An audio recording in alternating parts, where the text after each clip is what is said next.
харагдаж байгаа 3 эможи бол намайг илэрхийлж байгаа. Би энд зогсоод энэ үгийг хэлэхээр энэ танхимд байгаа хүмүүс миний талаар ямар бодол төрж байгаа бол гэдэг надад бас маш их сонирхолтой санагдаж байна. За би банкнд ажилладаг. Банкны салбарт ажиллаад 8 жил болж байна. За тэгээд өөрөө бол байгаль орчинд их хайртай, ялангуяа байгальтай их ойрхон аялж зугаалах дуртай ийм сонирхолтой хүн байгаа. Тэг мэдээж машины зураг байгаа учраас та бүхэн бодож байгаа бах. Аялна гэхээр заавал онгоцон цугаад гадаад руу аялах биш.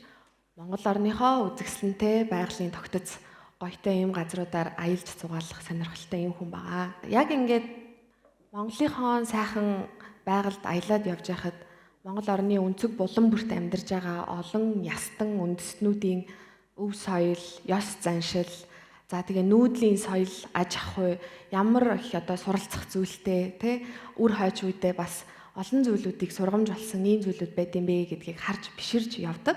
Хамгийн азтай нь гэвэл би яг ажлынхаа шугамар 21 аймгаа бүгдийн тойроод үзсэн байдаг. Үүндээ өөрийгөө маш их азтай гэж боддог.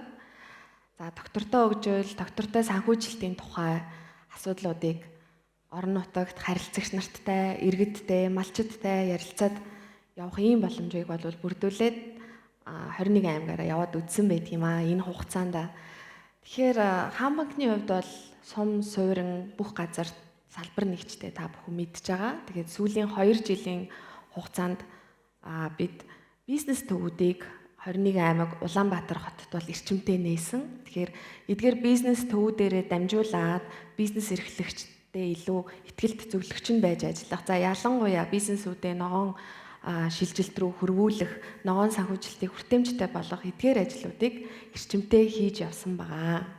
За ингээд бизнес төвүүдийн нээлтийг хийгээд доктортой санхүүжилт, доктортой хөгжлийн тухай асуудлуудыг хүмүүстэй, бизнес эрхлэгчтэй, иргэдтэй ярилцаад явж байхад сонирхолтой асуултууд тавьж байгаа юм. За жишээлбэл ногоон барилга гэж ярих юм, ногоон байшин, ногоон орон сууц гэж ярих юм. Энэ яг ямар учиртай юм? Байшингаа ногооноор будах юм уу? Ногоон өнгийн байшинтай байвал тэрийг ногоон зээлээр авч болох уу ч гэдэг юм уу те. Хөгжилтэй ийм асуултууд бас байна. Ер нь бол нийтлэгээрээ ногоон гэж юу юм бэ? Яавал ногоон санхүүжилтад хамрагдах вэ гэдэг ийм асуултыг айгүй өргөн тавьдаг. Тэгэхээр ногооныг тойрсон энэ асуулт бол өөрөө маш олон агуулгаар, олон утга, олон одоо хүчин зүйлсүүдээр бол тайлбарлагддаг. Өнөөдөр тэгтээ энд дандаа бизнес эрхлэгчид байгаа учраас би 3 өнцгөр бол та бүхэнтэй ярилцъя гэж бэлдэж ирсэн байгаа. Юуг ногоон гэх вэ гэдгийг тойроод. За хамгийн түрүүнд ямар ч бизнесийг ногооруулж болдог. Маш энгийн жижиг алхмаар ногооруулж болдог. Гэтэл манай бизнес эрхлэгчид яаж ойлгоод идэг вэ гэхээр цогцоороо өөрийнхөө бизнесийн модель үйл ажиллагааг бүгдийг нь ногоон буюу байгаль орчин дээлтэй, нийгэм дээлтэй, тэгсэн мөртлөө эдийн засгийн үр ашигтай болвол би доктортой санхүүжилт, ногоон санхүүжилтийг авах боломжтой гэж ойлгоод байдаг. Энэ бол ташаа ойлголт. Тэгэхээр та бизнесийнхаа үйл ажиллагааны зөвхөн нэг хэсгийг ногоон шийдлэр, ногоон технологиор шийдэж одоо тэрэндээ хөрөнгө оруулалт хэрэгтэй гэж шийдвэр гаргасан бол энэ өөрөө ногоон бизнес болох бүрэн боломжтой байдаг. Жишээ авъя. За, үйлдвэрлэл эрхэлдэг харилцагч байлаа гэж бодъё. Бизнес эрхлэгч байлаа гэж бодъё, тэ. Тэгвэл тухайн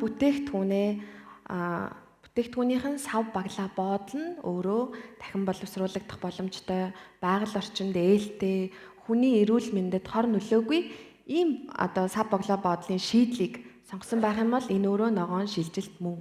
Бас та ногоон санхүүжилтийг авах боломжтой гэсэн үг. За үйлдвэрлэлийнхаа процессд одоо үйлдвэрлэлдээ ашиглаж байгаа тоног төхөөрөмжөө солио, шинжилгээ, орчин үеийн болгоё. За гэхдээ энэ тоног төхөөрөмж нь өөрөө эрчим хүчний хэмнэлттэй гормоор ажилтдаг бай. За энийг худалдаж авахд хэрэгтэй байгаа санхүүжилтийг мөн л ногоон санхүүжилтээр авах боломжтой. За бизнесийн модельээс нь тусдаа эсвэл зүгээр яг юм аж ахуй нэгж эрхлэгчийн хувьд одоо үйл ажиллагаатай холбоотой хэсгээр жишээ дурдж ярих гэвэл та компанийнхаа үйл ажиллагаанд ашиглаж байгаа унаа машина, цахилгаан машинаар солиод хэрэглээд үз. Энэ бол бас л ногоон шилжилт. За үйл ажиллагаандаа бас ажилтнуудынхаа сууж байгаа офис хэрэглээ те зүгээр офисын өдөр тутамдаа гарч байгаа хог хаягдлаа ангилаад тойрог эдийн засгийн нэг оролцогч болоод ийм шийдвэр гаргаад энэндээ шаардлагатай хөрөнгө оруулалтыг авъя гэвэл бас л ногоон шилжилт мөн ногоон зээл ногоон санхүүжилтад хамрагдах боломжтой байхгүй юу? Тэгэхээр энийг ерөөсөө айгу томоор ингэж хараад бэлэн болсон үедээ ногоон санхүүжилтийг авна гэх юм бол хугацаа их шаардлагатна, маш их одоо хүчин чармаалт гарна, за бас хүчээ тарамцсан асуудлууд гардаг учраас ямар ч бизнесийг ногооруулж болно, аль ч алхмаас эхэлж болно гэдгийг ойлгох нь айгу чухал байгаа. За хоёр дахь зүйл нь зөвхөн том компаниуд ногоон зээлийг авдаг гэдэг ийм өрөөсгөл ойлголт яваад байдаг.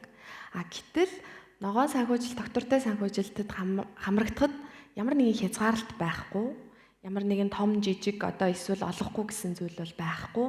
Та түрүүний миний хэлсэн шиг аль хэсэг дээрээ ногоон шилжилтийг гаргацсан одоо шийдлүүдийг оруулж ирсэн байна вэ? Тэрнрүүгээл одоо өөрийнхөө хүсэж байгаа санхүүжилтээ авах хэрэгтэй гэсэн. Тэгэхээр бизнес эрхлэгчдийн хувьд ялангуяа бизнесийг одоо удирдах байгаа эддүүдийн хувьд, удирдлагуудын хувьд ногоон гэдэг зүйлээ эхлээд өөрөө хүлээн зөвшөөрөх хэрэгтэй, ойлгох хэрэгтэй. Тэр нь байгаль орчинд ээлтэй, нийгэмдээ ээлтэй, дээр нь эдийн засгийн үр ашигтай ямар ч алхам санаачлага байж болно гэдгээ эхлээд өөрөө ойлгоод, хүлээн зөвшөөрөөд тэгээд шийдвэр гаргалт нь одоо окей байх юм бол ногоон санхүүжилт ямар ч төрлийн аль ч компанид бол олгогдох бүрэн боломжтой байдаг байх нэ. Гурав дахь ойлголт нь юу байгаа вэ гэхээр зардал их. За ногоон санхүүжилт, ногоон хөрөнгө оруулалт гэдэг нь өөрөө зардал ихээ. Гэтэл одоо уламжлалт байдлаараа явах юм бол биднэрт илүү хялбар амар одоо сурсан байна, дассан байна гэдгийг бас бизнес эрхлэгчид маань ярьдаг. Гэтэл яг одоо энэ доктортой хөгжлийн төлөөх үйл ажиллагаанууд, хувь нэмрүүд гаргаж байгаа шийдвэр ногоон хөрөнгө оруулалтууд маань үгийнх нь үнцээс бодох юм бол доктортой тий та бизнесээ 50 жилийн дараа, 100 жилийн дараа амжилттай энэ чигээр нь үргэлжлүүлэх хүсэлтэй бол магадгүй үр хойчтой өвлүүлж үлдээхийг хүсэж байгаа бол таны бизнес яг л одоо энэ доктортой хөгжлийн тулгуур 3 хүчин зүйл болсон байгаль орчин нийгэм эдийн засгийн тэнцвэрийг хангасан энэ модель руу шилжих хэрэгтэй л гэсэн. Гэтэл анхны хөрөнгө оруулалтууд нь үнэтэй юм шиг санагдаад за хөрөнгө оруулалтаа нөхөх хугацаа нь одоо урт юм шиг бодогдоод тэгээд ногоон санхүүжилтээс, ногоон хөрөнгө оруулалтаас татгалзаж байгаа бизнесүүд айгүй олон байдаг, том жижиг гэлтгүй. Гэтэл энэ маань өөрөө урт хугацаанд танд эдийн засгийн болон бусад одоо энэ хүчин зүйлүүдийн, байгалийн, нийгмийн маш олон үр ашигуудыг бол бий болгож идэг. Хамгийн энгийн жишээг бас та бүхэнтэй хуваалцъя. Энэ бол заавал аж ахуй нэгж гэхгүй, хувь хүн өрхийн амьдрал дээр ч гэсэн биднэрт тохиолддог энгийн жишээ байгаа. Биднэрт бол тог цахилгаан хэрэгтэй тий. Үйлдвэрлэлээ явуулахад ч хэрэгтэй, бизнесээ явуулахад ч хэрэгтэй, амьдралаа үргэлжлүүлэхэд амьдрахад ч бид нар гэрэл цахилгаан хэрэгтэй шүү дээ. Эрчим хүч гэдэг бол бидний суур хэрэглээ болж байгаа. Бид нар шар ламп гэж ярьдаг тий бид нар. Шар лампыг хэрэглэхэд бол шар ламп нь өөрөө эрчим хүчийг маш ихээр зарцуулдаг. Тэрнийхээ хэрээр бас цахилгааны мөнгөний зардал бол өндөр гардаг. Гэтэл LED гэрлээр солиод тавьчих юм бол энэ өөрөө 6 дахин бага цахилгаан зарцуулж цахилгааны төлбөр зардлыг 6 дахин бууруулдаг гэсэн.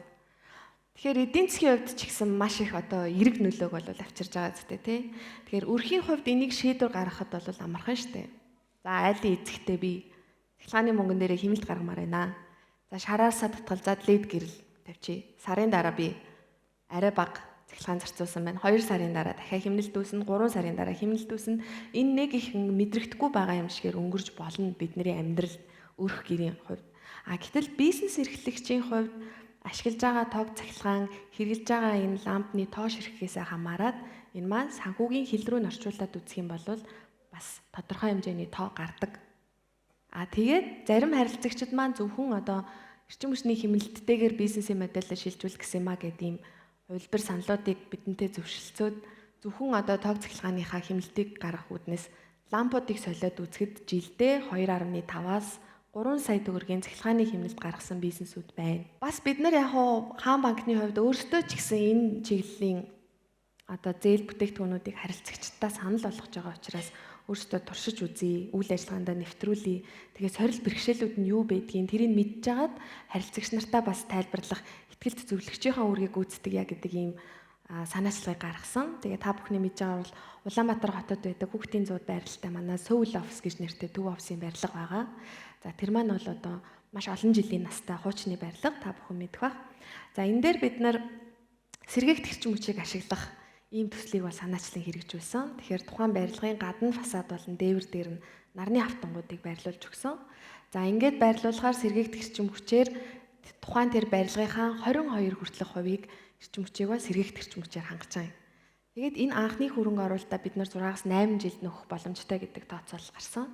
За тэгээд урт хугацаанд энэний гаргаж байгаа үр ашиг нь юу байгаа вэ гэхээр тухайн барилгын 20-22% сэргээгдэх эрчим хүчээр буюу шавхагдшгүй нөөцөөр бид нар хангаж байгаа. Тэгэхээр эргээгээд нөгөө санхүүгийн хил дээр санхүүгийн тооцоол дээр гаргаад ирэх юм бол маш их хэмжээний одоо цахилгааны зардлыг хэмнэх юм боломжууд гардаг. За бүр цаашлаад ярих юм бол эрчим хүч гэдэг бол бас их чухал сэдэв болоод байгаа учраас хэрвээ бид нар өөрсдийнхөө нөөц хэрэглээнд тохирсон хэмжээгээр үйлдвэрлээд тэрнээсээ илүү давсан хэрэглээ байх юм бол эрчим хүч хэрэгтэй байгаа газрууд руу зарж орлого олох боломжтой юм орлогын хүртэл сувг нээгдэж байгаа. Тэгэхээр энийг бол айл өргөч гэсэн өөрийнхөө өрхийн шийдэлд нэвтрүүлэх боломжтой. Жижиг дунд бизнесүүд маань ч гэсэн бас өөрсдийнхөө үйл ажиллагааны модель руу ч гэсэн оруулах юм бүрэн боломжтой байдаг байх нэ. Тэгэхээр хамгийн энгийн жишээ ганцхан одоо гэрлийн ламп ч юм уу те цахилгаан дээр ярихад ийм энгийн тооцоолол бол харагдаж байна. Тэгэхээр зардал их гэдэг зүйл бол ерөөсөө бас ташаа ойлголтоо гэдгийг та бүхэнд хэлж өгөхийг хүссэн.